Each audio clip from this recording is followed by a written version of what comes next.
Tom, we're in the garage sheltering because it's raining at Snetterton. A nice rainy Norfolk day, which is making things interesting here this weekend, isn't it? It is indeed, yeah. Not only for the pig farm just down the road as you drive past, they'll be very wet down there, but old Snetterton circuit is fully wet, the grass is fully wet, and it's starting to get muddy where people are starting to go off, because it's quite a technical circuit. It's very, very greasy, and we've already seen that Adam Morgan's gone off an FP1, and, you know, there's a few people putting wheels off here and there at the moment. It's not easy. But when you hook the lap up, it's brilliant. Sadly, I never got to hook a lap up an FP2 or new tyres because we had a bit of a throttle body issue. So just I went to start my flying lap on new tyres, it died. And I had to actually come back up the pits on hybrid electric mode, which thank God for hybrid. I actually had electric EV power to get me back up to the pit garage. Otherwise, I'd have been stood down there and marshals would have been pushing me back up. That might be a first. It's a first. I'm very happy I had hybrid. How difficult in these conditions, particularly with deployment of the hybrid around such a long lap, how difficult is it to find that ideal setup for this weekend, and particularly for qualifying?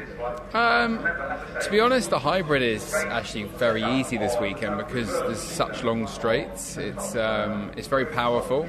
Brands Hatch, every time you went full throttle, you used it, and that was your 15 seconds on the lap. I think if you kept your finger down every time you got to the deployment speed, I think you could maybe get 17 point something seconds, and the most you get was 15. So basically every straight was you using it, but as much as you using it on every straight, it's only worth about 3.7 tenths a lap, whereas here it's worth 7 tenths a lap.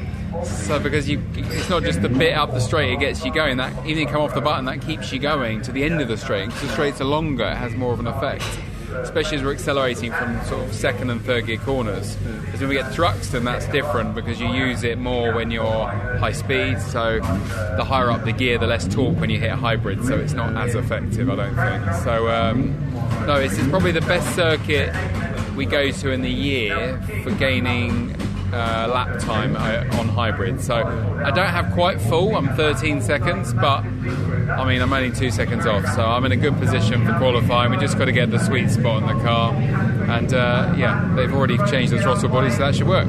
Would you prefer it to be dry or wet for qualifying? I'm not fussed, to be honest. You